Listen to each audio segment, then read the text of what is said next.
Halo teman-teman, selamat datang di channel Regarmong. Hari ini kita akan membahas sebuah alur cerita film berjudul Kanzab. Kira-kira bagaimana ya keseruan dari alur cerita film yang satu ini? Yuk langsung aja kita masuk ke dalam alur ceritanya. Subuh itu, Semedi ayahnya membangunkan Rahayu untuk menunaikan sholat subuh. Rahayu pun langsung bergegas mengambil air wudhu yang berada di luar rumahnya. Saat dalam wudhu, sepintas Ayu melihat seperti ada sekelebatan yang melintas. Saat itu Ayu tidak terlalu memperdulikannya. Dia pun melanjutkan wudhu lalu menunaikan ibadah sholat subuh. Salah dalam menunaikan sholat, terlihat ada seseorang dengan menggunakan tergos sudah ada di dalam rumah mereka. Tak lama kemudian terdengar ada suara gaduh diiringi dengan seperti suara orang yang kesakitan. Takut terjadi sesuatu, Ayu sedikit mempercepat sholatnya. Dia lalu bergegas menghampiri dan betapa terkejutnya melihat sudah ada dua orang yang memakai tergos mengarahkan pisau itu ke leher ayahnya. Salah satu dari mereka mencoba untuk menghadang Rahayu. Di depan mata kepalanya sendiri, Ayu melihat kengerian terjadi kepada ayahnya. Rahayu sempat terlepas dan melawan. Dia juga menggigit seseorang tersebut, namun Ayu yang hanya seorang wanita tidak bisa menghindari serangan sajam dari mereka. Ayu yang terluka dan kepalanya terbentur sudah tidak bisa lagi untuk melawan. Dia hanya bisa pasrah ketika melihat ayahnya dipenggal hingga kepalanya terputus. Pada tahun 1998 terjadi pembantaian kepada para dukun yang dilakukan oleh sekelompok orang tak dikenal dengan berpakaian ninja. Dan salah satu korbannya adalah Semedi, ayah Rahayu. 2 tahun setelah kejadian itu, Rahayu bersama Nuning yaitu ibunya dan adiknya kembali pulang ke kampung tempat kelahiran Rahayu, yaitu di daerah Jetis, tepatnya di sebuah pasar tradisional. Nuning dan Rahayu mendapatkan sebuah ruko warisan dari Semedi, yang kini ruko tersebut menjadi tempat tinggal mereka. Walaupun Rahayu diwarisi beberapa ruko, namun mereka tidak mempunyai modal untuk membuka usaha lainnya. Dengan sekedar bertahan hidup, Rahayu bekerja menjadi penjaga toko busana milik ibunya, Endah. Sedangkan Nino, ibunya, berjualan kembang di pasar tersebut. Semua warga di sana sudah tahu tentang cerita keluarga Rahayu, keluarga seorang dukun dengan tragedi mengerikan yang menimpa kepada Semedi. Kebetulan toko busana itu menjadi laris manis setelah Rahayu bekerja di sana. Prasangka buruk pun mulai terdengar dan ditunjukkan kepada Ayu. Riri, wanita yang menjaga toko sebelah, dan memfitnah kalau Ayu menggunakan penglaris sehingga dagangannya laris manis. Tapi untunglah Ayu tidak memperdulikan apa yang orang lain katakan kepadanya. Tak lama datang Ratman, seorang kuli panggul yang mengantarkan pesanan Ibu Endah.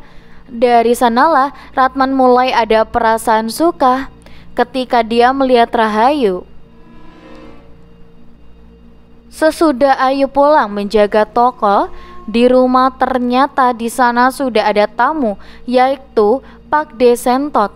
Kedatangan Pak De hanya ingin memastikan mereka baik-baik saja. Tapi entah kenapa Ayu terlihat tidak terlalu senang dengan kedatangan Pak De menemui mereka. Malah Ayu cenderung lebih mengabaikan keberadaan Pak De. Diketahui kalau Pak De Sentot ini adalah kakak dari ayahnya Nuning. Berhubung ayah Nuning juga sudah tiada, Pak De Sentotlah orang yang kini dituakan.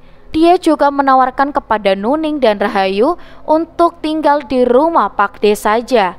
Namun Nuning menolak. Nuning lebih mengikuti keinginan Ayu untuk tinggal di sini karena hanya anak-anaklah yang Nuning miliki sekarang. Walaupun ternyata Rahayu ini sebenarnya bukanlah anak kandung Nuning, tapi Nuning sudah menganggap Rahayu seperti anak darah daging dia sendiri. Selain daripada itu, kedatangan Pak D ke sini hanya ingin menyampaikan amanat dari Semedi untuk menjual ruko ini. Niat Pak D baik sebenarnya dengan Nuning pindah dari sini itu karena untuk menghindari rasa sangka buruk warga sekitar kepada keluarga Nuning.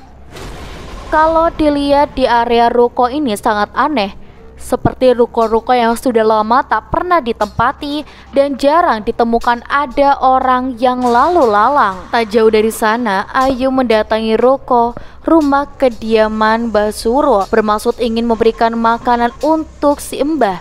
Namun rumahnya yang terlihat tampak sepi, tak sengaja Ayu melihat ada sebuah tongkat ular yang tersimpan di lemari. Tongkat itu menarik perhatian Ayu. Dan saat Ayu mencoba untuk melihatnya lebih dekat, seketika Ayu diperlihatkan kepada kejadian di masa lalunya, di mana saat ibu aslinya meninggal dunia. Dan di saat itu, Ayu bersembunyi di dalam lemari sembari ia memegang tongkat ular itu. Tak lama Mbah Surwo pun datang. Simba lalu berkata kalau tongkat itu pemberian dari mendiang ayahnya Rahayu. Semedi meminta Simba untuk menjaganya karena tongkat itu adalah tongkat yang berbahaya dan juga tongkat keramat. Mbah Surwo mengalihkan pembicaraan. Dia tahu kedatangan Pak D Sentot dan tujuannya akan menjual ruko peninggalan Semedi. Dari Simba, Ayu juga jadi tahu kalau mendiang ayahnya mempunyai rumah lain yang kini rumah tersebut sudah diwakafkan menjadi sebuah musola, dan musola itu berada tepat di belakang pasar. Di malam itu juga Ayu mendatangi musolanya sembari dia akan menunaikan sholat maghrib pada malam itu. Kebetulan terlihat di sana juga ada seseorang yang sedang melaksanakan sholat. Pria itu awalnya membaca bacaan sholat dengan sir atau suara yang kecil, namun setelah ada yang menepuk dari belakang, dia membacanya dengan suara yang agak keras karena dipikir mungkin ada makmum yang akan ikut sholat berjamaah. Namun yang membuat dia cukup terkejut, tidak ada yang mengamini bacaan Al-Fatihahnya.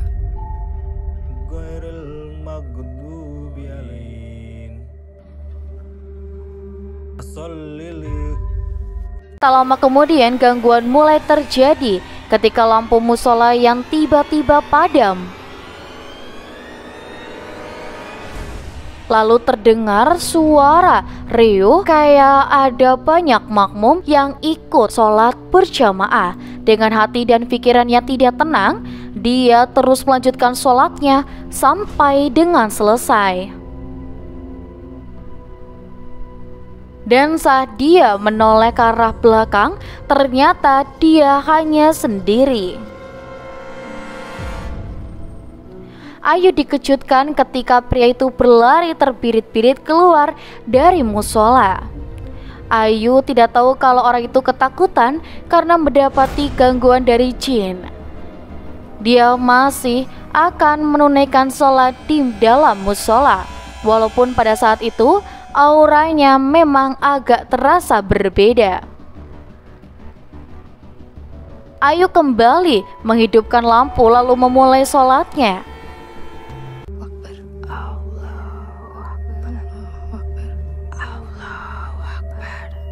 Begitupun itu terjadi kepada Rahayu, di mana terdengar ada suara yang mengikuti ucapan dari Rahayu. Allahu Akbar.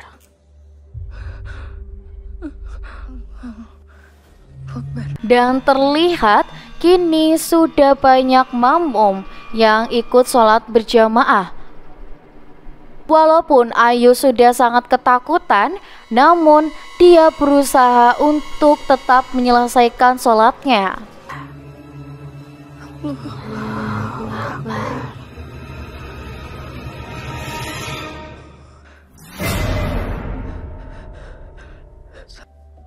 Dan tiba-tiba jin yang tadi mengganggu kini menampakkan diri di hadapan Rahayu. Sesaat kita diperlihatkan kepada Rahayu saat dia masih kecil di tempat yang sama sebelum rumahnya menjadi musola. Dulu rumah Rahayu dijadikan tempat praktek oleh ayahnya untuk mengobati para pasien yang ingin berobat kepada semedi. Dalam setiap ritual pengobatan oleh semedi selalu meminta bantuan kepada jin. Bisa dikatakan pengobatan yang dilakukan semedi adalah pengobatan dengan jalur ilmu hitam.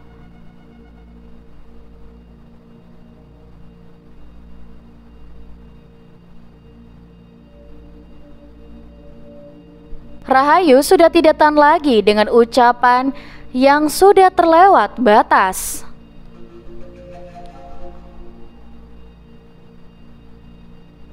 Tiba-tiba Ayu kerasukan dan langsung menyerang Riri. Untung saja Ratman datang dan dia berhasil menyadarkan kembali Rahayu. Walaupun Ratna hanya seorang kuli panggul, namun dia dibekali oleh ilmu agama yang cukup. Gangguan yang terjadi di musola itu ternyata sudah banyak orang yang mengalaminya. Bahkan ibunya menanyakan kepada Ayu soal adanya gangguan tersebut, tetapi Ayu tidak memberitahukan apa yang sebenarnya terjadi. Ibunya hanya berkata kepada Ayu, jikalau gangguan itu datang kembali, ibunya menyarankan untuk Ayu membacakan ta'awun dan meludah ke sebelah kiri sebanyak 3 kali. Di keesokan harinya, Rahayu kembali menunaikan sholat di musola itu kembali. Tidak peduli siang atau malam, gangguan jin selalu datang. Ayu mengikuti pesan ibunya untuk membaca ta'awud dan meludah ke sebelah kiri sebanyak 3 kali. Namun penampakan itu malah semakin jelas ada di depan Rahayu. Bahkan kini Rahayu dikelilingi jin yang menyertai dirinya. Setelah gangguan tersebut datang dan memperlihatkan kepada masa lalu apa yang dulu terjadi di rumah ini. Sejak dari kecil, Ayu sudah terbiasa berteman dan bermain dengan para jin. Sampai suatu ketika, Ayu mulai kerasukan hingga dia tak sadarkan diri. Ternyata kemampuan semedi yang bisa berkomunikasi dan mengendalikan para jin itu juga menurun kepada Rahayu. Rahayu mempunyai kemampuan seperti ayahnya. Bahkan kemampuan Rahayu melebihi kemampuan yang dimiliki oleh semedi. Saat itu kerasukan Ayu sudah tidak bisa lagi terkendali. Semedi meminta bantuan kepada Pak Desentot untuk meruqyah Rahayu. Rahayu bisa disembuhkan asalkan dengan satu syarat, yaitu semedi harus melepaskan kemampuan yang ada dalam dirinya dan dia harus kembali bersih, tidak bertemu lagi dengan para jin. Pembicaraan antara Rahayu dengan ibunya, ketidaksukaan Rahayu kepada Pak Desentot dilatar belakangi karena Rahayu menganggap Pak Desentot ingin menguasai seluruh harta warisan ayahnya. Nuning pun tak menduga bisa-bisanya Rahayu berpikiran seperti itu. Setiap kegelisahan yang dialami Rahayu, dia selalu berpikiran positif dan selalu mendekatkan dirinya kepada Sang Pencipta. Rahayu kembali ke musola untuk menunaikan ibu kewajibannya. Kebetulan di sana ada Ratman yang telah selesai menunaikan sholat. Semakin Rahayu mencoba untuk khusyuk, semakin kuat gangguan itu menghampiri dirinya.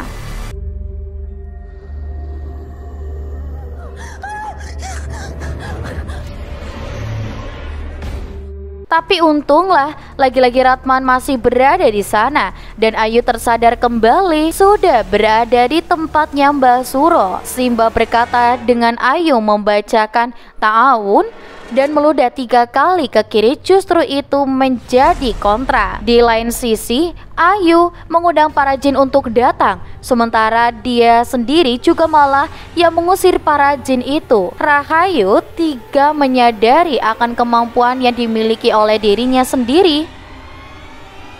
Adu mulut terjadi kembali dan ibunya Riri yang menuduh Nining untuk menggunakan ajian penglaris. Keributan terjadi hingga ibu Riri malah menumpahkan dagangan Nuning Rahayu. Rahayu yang melihat dari kejauhan di luar kendalinya ada seekor ular dan menyerang kepada ibu Riri. Ibu Riri yang merasakan sakit luar biasa dan kini terlihat tiba-tiba di kaki ibu Riri mengeluarkan bisul. Tak hanya sampai di situ saja, pada malam harinya ular itu kembali menghampiri ibu Riri. Ular tersebut melilit lehernya hingga ibu Riri pun tewas pada malam itu.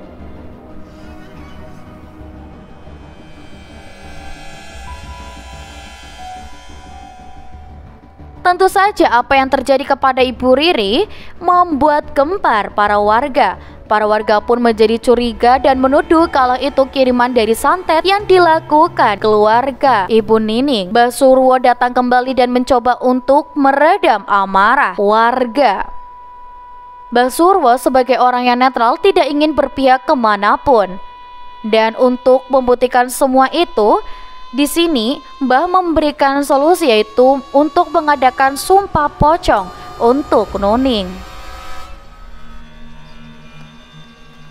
Sesuai dengan kesepakatan warga, akhirnya sumpah pocong itu harus dilakukan.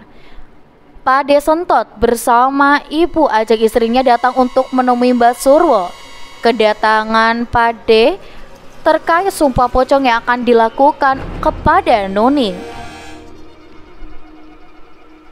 Dari sini kita juga tahu nih kalau ruqyah ini adalah pemberian dari seorang pasien semedi, dan pada malam harinya acara sumpah pocong pun segera dimulai. Sementara Rahayu kembali ke musola itu lagi.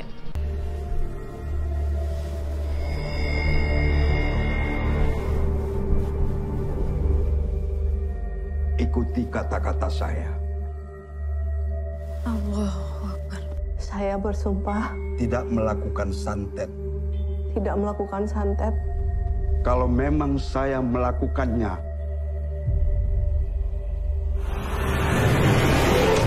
Setelah mengikrarkan sumpahnya, tiba-tiba Nuning seperti dibawa ke alam berbeda.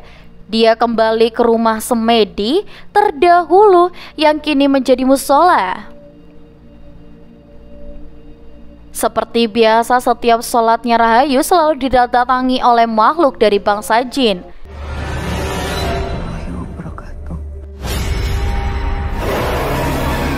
Namun kini kemampuan yang dimiliki Rahayu mulai terlihat. Rahayu bisa mengendalikan para jin yang ada di sana untuk bersujud kepada dirinya. Lalu terlihat ada sesuatu yang mulai merasuki ke dalam tubuhnya Rahayu. Kejadian tersebut dilihat langsung oleh Nuning, di mana Ayu kini sudah mulai berubah.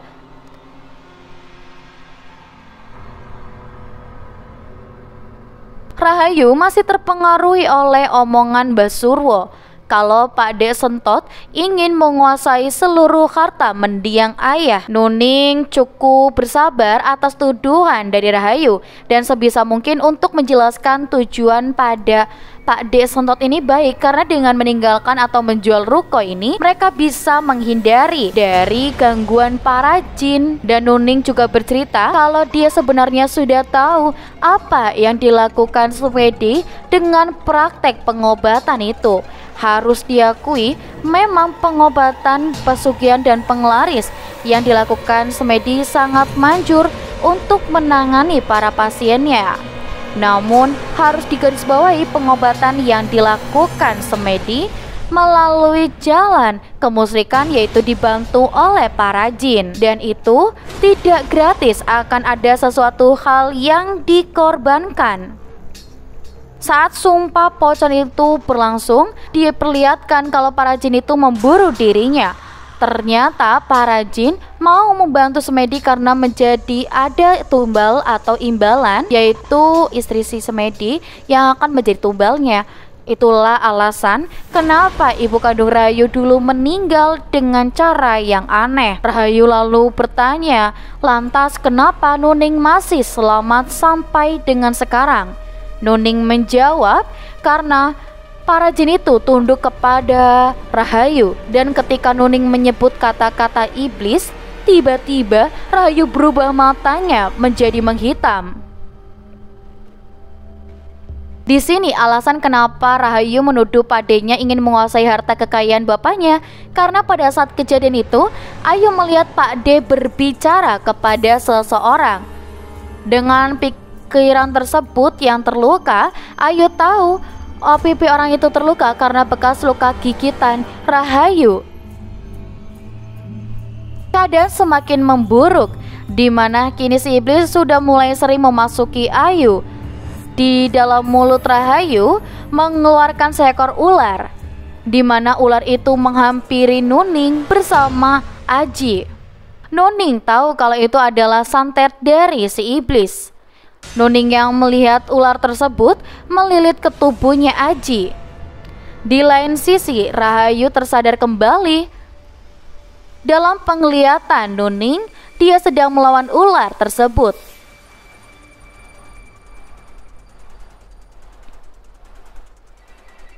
Ayu datang untuk menghentikan ibunya, namun Ayu didorong hingga dia pun terbentur. Setelah itu, ular benar-benar sudah tewas, dia baru sadar kembali. Nuning terkena sihir seolah-olah dia tadi melawan ular. Namun pada kenyataannya, dia membunuh anaknya sendiri. Rasa penyesalan dan putus asa mulai timbul dalam hati Nuning. Dan itu kini dimanfaatkan oleh si iblis. Mudah bagi si iblis untuk mempengaruhi pikiran Nuning. Nuning diperlihatkan sesosok Semedi yang akan membawa dirinya, diarahkan untuk melakukan bunuh diri. Dan pada akhirnya Nuning pun tewas di saat itu juga. Tersisa kini tinggal Rahayu, Pak D dan juga yang lain membawa Rahayu ke pondok pesantren milik Pak D Sentot. Pikiran Rahayu memang sudah kotor. Dia masih saja menganggap kalau Pak D mengincar harta kekayaan bapaknya, yang padahal sebenarnya harta kekayaan bapaknya tidak seberapa dengan harta Pak D Sentot yang mempunyai segalanya. Pembersihan pun dilakukan untuk meruqyah Rahayu. Dimulai Pak D dengan beberapa santrinya yang datang kembali ke musola, mencari pemicu apa sebenarnya yang ada di sana. Pak D menemukan adanya sebuah bungkusan yang tersimpan di atas musola, dan ternyata bungkusan itu adalah guna-guna, di mana di sana terlihat ada foto Rahayu. Lalu terungkaplah kalau semua ini dilakukan oleh Simba Surwo. Pak D juga mengambil kembali tongkat ular itu pada malam hari bersama para santri yang dipimpin langsung oleh Pak D Sentot untuk melakukan ruqyah kepada Rahayu. Pada saat itu Rahayu melihat ada seseorang dengan luka di pipinya, mengingatkan Rahayu kepada tragedi yang menimpa kepada ayahnya. Rahayu yang diselimuti dendam membuat dia mudah untuk dikendalikan si iblis. Dia menolak untuk diruqyah.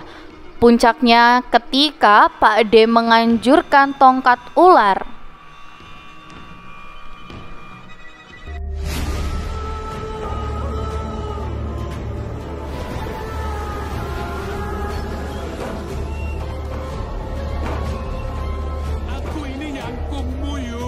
Rahayu ingin tahu siapa sebenarnya yang telah membunuh ayahnya. Awalnya Rahayu menuduh Pak D lah yang telah merencanakan pembunuhan terhadap ayahnya, karena dia melihat Pak D bersama orang itu. Namun Pak D bersama orang itu dengan membantah bahwa Di sini semuanya terbongkar kalau ternyata Mbak Surolah yang menjadi dalang di balik semua ini. Semua karena persaingan antara sesama dukun. Mbak Surwo merasa tersaingi atas kemampuan yang dimiliki Semedi. Semua langganan pasiennya berpindah kepada Semedi. Padahal Semedi sendiri sebenarnya adalah murid didiknya si Mbah Surwo. Lalu Surwo merencanakan untuk melenyapkan Semedi. Dia mengajak 2 orang dalam rencana tersebut. Dan salah satu dari mereka adalah Wahid, anaknya Pak Dek Sentot sendiri. Surwo tahu kemampuan yang dimiliki Rahayu. Di sini dia akan memanfaatkan Rahayu untuk dia jadikan pembantu dalam menyembuhkan para pasiennya nanti. Setelah tragedi itu, Wahid sangat menyesali atas perbuatannya karena sudah mengikuti rencana tersebut. Dia sendiri tidak tahu kalau Mbak Surwo berencana yang akan membunuh Semedi, bukan Wahid yang melakukan pembunuhan itu. Dia hanya menghadang Rahayu pada saat itu. Dilihat kini Wahid yang kerasukan, dia datang menghampiri dan langsung menyerang ayahnya sendiri. Tidak ada yang bisa menghentikan Wahid pada saat itu. Hingga akhirnya Pak Dek Sentot pun tewas. Begitu juga Wahid yang sudah mulai putus asa, hilang harapan, akhirnya dengan mengakhiri hidupnya sendiri.